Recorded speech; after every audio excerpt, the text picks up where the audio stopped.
Hordoftoota chaanalii Orotechy baga nagaan dhuftan isiniin jecha guyyaa har'aa kana Theory of Learning and Their Application kan jedhu saayikooloojii irraa walii wajjin ilaalla. Viidiyoowwan kanaan duraa keessatti tarii viidiyoo dheeraa waan hojjechaa tureef tarii isin nuffisiisuu danda'a tarii jedhee tan shakka. Garuu yaada qabdan hundumaa komentii irratti naaf barreessuun gaariidha jechuudha. Kanaaf guyyaa kana kan nuyi waliin ilaallu Theory of Learning and Their Application kan jedhu keessa.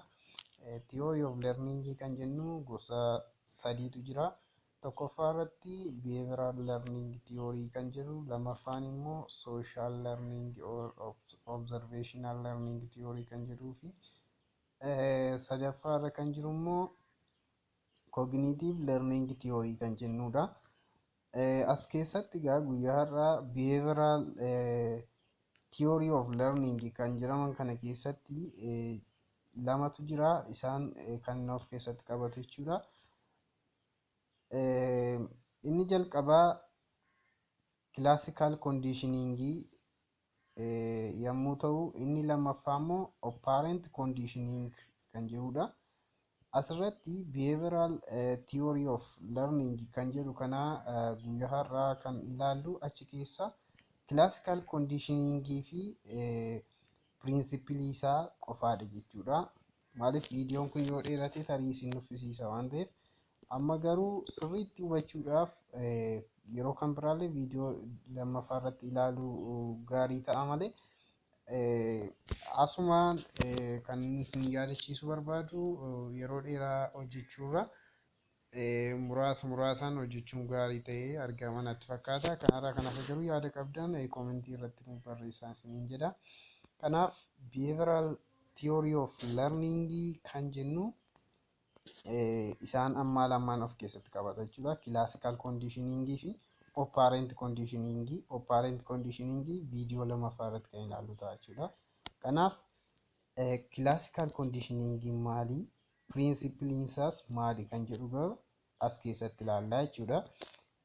Classical Conditioning jechuun jalqabaa yaadan isinitti himu kana obsaan akka dhaggeeffattan isin affeera.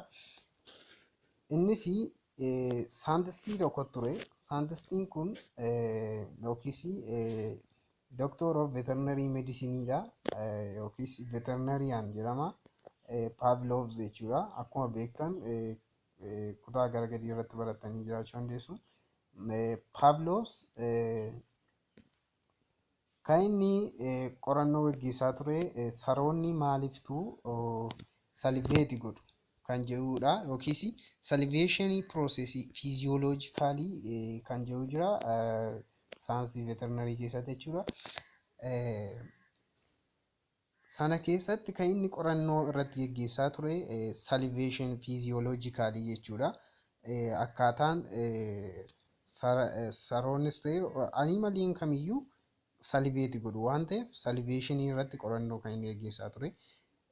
Sana keessatti utuu qorannoo gaggeessu garuu gara saayikooloojiitti wanti kana fiduu danda'e yookiis Classical Conditioning of Learning Theory kun akka inni developed ta'u kan gochuu dandeessise adeemsa inni hojjete sana keessatti wanta haaraa yookiis wanta kanaan dura hin beekamne discovered ta'e jechuudha achi keessatti jechuudha. Innis yommuu inni saroo kana akkaataa qorannoo salivation yookiis gorora dhangalaasuu sana irratti qorannoo gaggeessaa ture keessatti jalqaba kan inni hojjete bilbilaa fi nyaata qopheesse. Sana booddee saree kana bilbilee sana booddee nyaata saree kanaaf kennuu jalqabe. Bilbilee saree kanaaf nyaata kenna. Sana booddee sareen kun sagalee bilbilaa sanatti ofiisaa addaatti yookiis itti baraa dhufe jechuudha. Sana booddee bilbilli yommuu bilbilamu naachuraalii jalqaba irratti jechuudha sareen ta'e animalii hundi namnillee nyaata gaafa argu gororaa coccobsaa jechuudha. Kana jechuun tiraatti dhaga'amu hin jira jechuudha. Kuni noormaalii uumamaan jira jechuudha. Namni kan nama barsiises yookiis kan bineensota kan biraa barsiises otoo hin taane naachuraalii kan jirudha jechuudha. Sana booddee yommuu saroota akka ittiin saree sana leenjisu nyaata kennee fi bilbila bilbilee nyaata kennee fi bilbilee nyaata kennee fi bilbilee nyaata kennee fi akka ittiin barsiisaa ture. Jalqaba irratti sareen bilbilli yoo bilbilames wanta rispoonsii kennu yookiis deebii kennu tokkoyyuu hin qabu. Bilbilli bilbilamee salveet hin godhu jechuudha. Naachuraalii kun hin jiru. Garuu erga Pavlovs kana saree yookiis bilbila bilbilee nyaata kennuufi barsiise bilbilaa fi nyaati gaafa walitti dabalame sareen kun salveet gochuu jalqabe jechuudha. Ammas salveet gochaa utuu deemu dhumarratti bilbila duwwaa gaafa inni bilbilu ammallee sareen kun salveet godhee jechuudha. Kana jechuun as keessa barumsa waan jiru leerningiin as keessatti yookiis barnoonni as keessatti baratame bilbila bilbilamu yookiis niwutiraal istiimulasii waan tokko deebii kan hin kennamneef saree biraa yookiis animalii kan biraallee akkasuma ta'a jechuudha. Gaafa jeneralaayizd ta'ee fudhatamu jechuudha. Sareen kun rispoonsii hin kennuuf ture. Garuu dhumarratti rispoonsii kennuu jalqabe jechuudha. Kanaaf maaltu baratame as keessatti niwutiraal istiimulasiidhaa fi rispoonsii kennuu barate jechuudha. Sareen kun gaafa unconditional istiimulasii wajjin wal qabatu jechuudha. Kanaaf itti deemnee haala kanaan yaada kana yaadatti qabachuudhaan itti deemnee ilaalle jechuudha. Sana booddee kilaasikaal koondiishiniingiin kan inni fookas godhu as keessatti involuntary emotionii yookaan physiological response to stimulus that normally elicit no response. Respoonsii kanneen hin kennine yookiis niwutiraalii kan ta'an maal gochuudha gara respoonsii akka isaan kennuu danda'anitti barsiisu jechuudha. Asirratti gara termoota beekamuu qabanii fudhanna. As keessa basic classical conditioning kan jedhu basics of classical conditioning kanarratti termoota kana dirqama beekuun. Termoota kana hin hubannu yoo ta'e yeroo waan classical conditioning dubbatamu gonkumaa nuu galuu hin danda'u jechuudha. Kanaaf neutral stimulus jechuun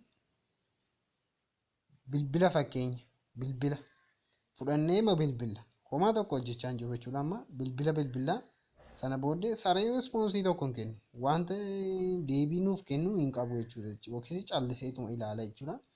Kana jechuun neutral stimulasiin bilbilli neutral stimulus jechuudha. Homaa deebii hin qabu jechuudha.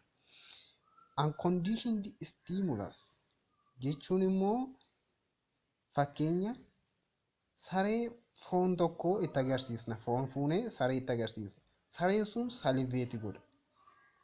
Kana jechuun sareen suni rispoonsii kennaaf jechuudha. Naachuraalii utoo eenyuyyuu san barsiisin rispoonsii kennaaf jechuudha. Foon sana waan argeef foonni sun kan nyaatamu akka ta'e naachuraalii beeka waan ta'eef sana booda saliveeti godha.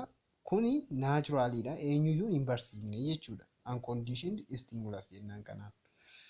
Unconditioned response kan jennu respoonsii sareen sun kenne saliveeshiniidhaan maal jennaani unconditioned response jennaan. Gororuusaa sanaani unconditioned response jennaan. Unconditioned stimulanii garuu maali? Foon sana foonni nuyi dhiyeessine sun maali? Unconditioned stimuli yookiis kan utuu hin baranne garuu respoonsiin hin kennamaaf jechuudha. Gara conditioned stimuli kan jedhutti gaafa dabarru conditioned stimulasiin immoo erga eksperimentii hojjetee Pavlovs erga eksperimentii hojjetee sana booddee calliseetuma bilbila duwwaa hoggaanni bilbilu sareen suni saliveeti yookiis gororuu jalqabe jechuudha. Sanaan maal jennaan conditioned stimuli. Conditioned stimuli jechuun bilbila sana jechuudha. Bilbilli bilbilame maal gochuu jalqabe sareen sun akka inni saliveeti gochiisuu jalqabe erga eksperimentii erga irratti hojjetame booddee jechuudha. Sanaan maal jennaani conditioned stimuli jechuudha. Kana jechuun conditioned stimuli jechuun neutral stimulasiin gaafa gara responsii kennuutti jijjiirame jechuudha. Neutiraaliin jalqaba maal jenne stimulasii responsiin kenninedha. Yookiis callisuma jechuudha kan inni dhaggeeffatu jechuudha. Yookiis hiikan kennu jechuudha sareen sun. Garuu conditioned ta'e jechuun niwutiraalii sanatu hiika kennuu jalqabe yookiis niwutiraalii sanatu goroorsuu gororaan deebiin gororaa akka kennamuuf godhamuufi jalqabe jechuudha kana jechuun. Kanaaf conditioned response jechuun immoo bilbilli sun waan bilbilameef deebii kenname sana jechuudha. Gororuu sana jechuudha. Conditioned stimulus jechuun garuu bilbila sana jechuudha. Bilbilli bilbilame sun immoo deebii kan kennu ta'uu isaati jechuudha sababatti jechuudha. Yaa hubattanii tureen abdadhaa garuu kan isiniif hin dhumne yoo jiraattan tarii irra deebi'aa yommuu dhaggeeffattan isiniif dhufa jedheen abdadhaa. Garuu as keessatti kanan sirriitti adda baaftanii qabachuudha abduu jechuudha. Kanaaf seerri classical conditioning kanuma jechuudha. Wanta addaan jiru. Kanaaf classical conditioning jechuun amala yookiis stimulasii tokkoof si'eessituu yookiis maal jenna kakaastuu tokkoof gaafa hiiki kennamuu jalqabu kakaastuu niwutiraal ta'e tokkoof gaafa hiiki kennamuu jalqabu maaltu baratame jechuudha. Barnoonni ta'eera yookiis barnoonni eegalameera yookiis barnoota ta'eera jechuudha wanta sun. Kana jechuudha konseptii yookiis yaadi waliigalaa akka hubatamuuf jechuudha. Asirratti gabatee kanarraa wanta hubannu jira. Gabatee kanarratti isteejii tokkoffaa irratti before training leenjii sana dura conditioned stimuli yookiis conditioned stimulus bilbila jechuudha. No response responsiin hin jiru jechuudha. Unconditioned stimuli meat foon jechuudha. Unconditioned response salivation naturally kan ta'u jechuudha. Unconditioned naturally dhalachuun isaanii jechuudha. Meat natural unconditioned response naturally kan kennamudha jechuudha. Deebii naturally kennamudha jechuudha. During training yeroo training irratti immoo maal goone conditioned stimulusii fi unconditioned stimulusii yookiis asirratti conditioned stimulus kan jennu kun niwutiraalii sana jechuudha. Niwutiraalii sanaa fi unconditioned stimulusii sana gaafa walitti finnu asirratti unconditioned response arganne jechuudha. Sana booddee conditioned stimulusii qofa gaafa dhiyeessinu deebinee conditioned response qofa arganne jechuudha. Conditioned response arganne jechuudha. Sila garuu conditioned response qofaasaa otoo dhiyeessine gonkumaa deebiin argannu jechuudha. Kana jechuudha yaadi waliigalaa. Gara principle isaatti yommuu dabarru principle of classical conditioning. Principle isaa bakka lamatti addaan baasnee ilaaluu dandeenya. Stimulus generalization and stimulus discrimination fi stimulus extinction and spontaneous recovery kan jedhudha. Tokkoffaa kanarratti stimulus generalization jechuun yoo sareen sun bilbilaaf jalqaba bilbila nyaata sanaatiif bilbilameef yoo deebisee kana jechuun sibiilaan rukunnee walitti jechuudha. Yoo deebisee fi sana booddee sareen sun hammas bilbiluma sana fakkaatu fakkeenyaaf bilbila sagalee sana dhageessisu sagalee moobaayila ta'uu fakkeenyaaf moobaayila ta'uu danda'a kan biraas sagalee kan biraas ta'uu danda'a. Sagaleen sun kan wal fakkaatu yoo ta'e sareen sun maal deebisa jechuun ammas gororuu deebisa jechuudha. Erga baratee booddee jechuudha. Erga leerniti ta'ee booddee gororuu deebisa jechuudha. Kana jechuun generalize godha jechuudha. Hunduma isaatiif deebii wal fakkaataa kennuu jalqaba jechuudha. Gororuu kennuu jalqaba jechuudha. Maaliif sibiila walitti rukunneeti jalqaba. Garuu kan bilbilaa irrattis sanuma yommuu deebisu yookiis kan biraa irratti sagalee bilbilaa gosa biraa irratti yookiis sagalee bilbilaa sanuma fakkaata garuu waan biraa yoo nuyi walitti rukunnes. Kanaaf stimulus generalization kan jennu isa kanaadha jechuudha. Process in which after the stimulus has been conditioned to produce particular response, stimulus that are similar to original stimulus begin to produce the same response. Warri isa jalqabaatiin wal fakkaatan yommuu isaanii deebii wal fakkaataa sanaatiin deebisuu jalqabu jechuudha. Isaanii yookiis kan bineensi learned ta'aa jiru sun jechuudha. Lammaffaa stimulus discrimination. Asirratti immoo yommuu bilbila nyaataaf bilbilame sana qofaarratti isaan deebisu jechuudha. Discriminate yommuu inni godhu jechuudha. Yommuu inni gargar addaan baasu jechuudha. Yommuu inni gargar addaan baasee kan bilbila nyaataaf qofa bilbilame irratti yommuu inni deebisu. Kana jechuun akka jalqabarra generalize utuu hin taane yommuu bilbilli kan nyaataa qofti bilbilamu yommuu sagalee kan nyaataa sana yommuu adda baase sana booddee irratti kan deebisu jechuudha. Kan bilbila moobaayilaatiin kan sanaa utuu hin taane qofa kan nyaataa sana irratti fakkeenyaan jechuudha. Akka jechuun stimulus discriminate godhe yookiis gargar baase jechuudha. Lammaffaa irratti biirratti extinction and spontaneous recovery. Pirinsippiloota gara biirratti jechuudha. Irratti stimulus generalization and discrimination jennee amma immoo asirratti biirratti immoo extinction and spontaneous recovery. Extinction jechuun yoo nuti bilbila sana qofaa bilbillee nyaata yookiis foon sana hin kenninuuf ta'e saree sanaaf extinct ta'a jechuudha yookiis kan deebii hin kennu jechuudha. Respoonsii yookiis salivate hin godhu jechuudha.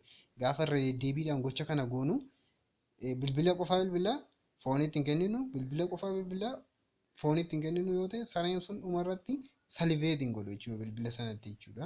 Kana jechuun extinction jechuudha. The process is called extinction. Processing akkasii kun maal jechuudha? Extinction jechuudha. Kanaafuu extinct goone jechuun bakka yaa inabiiti goone yookiis hin hambisne wanta sana hin balleessaa jirre jechuudha. Spontaneous recovery kan jennu immoo pirinsipiliin kun immoo sareen sun yeroo muraasaaf extinct goona. Kana jechuun bilbila bilbillee nyaata ittiin kenninu bilbila bilbillee nyaata ittiin kenninu bilbila bilbillee nyaata ittiin kenninu sana booddee yeroo muraasa booddee deebinee rest yookiis boqonnaa sana booddee deebinee foon itti kennuu jalqabna jechuudha. Spontaneous recovery gochuu jechuudha. Amma irra deebinee recover gochuudhaaf hin bilbila foon itti kennina sun baay'ee ariifateetu baratama jechuudha. Conditioning kun jechuudha. Kanaaf spontaneous recovery jechuun sanuma irra deebi'aan barsiisu jechuudha. If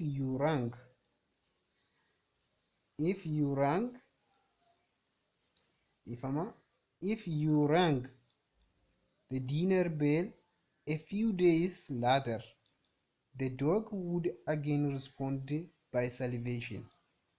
In spontaneous recovery, however, conditioned response is weaker and extinguishes faster it did originally. Conditional response sun weak dha yookiis dadhabaadha garuu ariifateeti kan inni yaada yookiis qalbii animalii sana keessa galu jechuudha. Kanaaf guyyaa kana kanuma irratti dhaabna yeroo kan biraan walitti deebinutti nagaan tura.